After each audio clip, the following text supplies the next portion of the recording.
Pakistan people's party की बात करूं कि पाकिस्तान पीपुल्स पार्टी ने अपनी माइनॉरिटीज के लिए ना सिर्फ रिजर्व सीट्स पे, ये वाहिद पार्टी है, वाहिद सूबा जिसने जनरल सीट्स पे भी जो है अपनी माइनॉरिटीज को नुमाइंदगी दी है।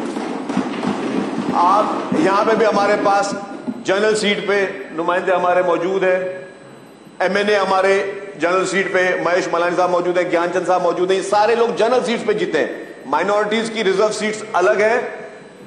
हरिराम जो है वो लास्ट ईयर ज्ञानचंद साहब को जनरल सीट दी थी, इस बार हरिराम साहब को जनरल सीट दी है, और फिर महेश कुमार मलानी साहब को जो हमने जनरल सीट दी है। तो ये देखेंगे और कौन सी पार्टी और कौन सी रिजर्व सीट्स क्यों रखी जाती हैं कि जी मिनिमम उनकी नुमाइंदगी की जाए। हम मिनिमम पे बात नहीं कर रहे, हम मैक्सिमम पे बात कर रहे हैं कि मैक्सिमम हम उनको उस मिनिमम रेशो से भी ज्यादा अपने माइनॉरिटी के भाइयों को और अपने बहनों को आगे लेकर आए।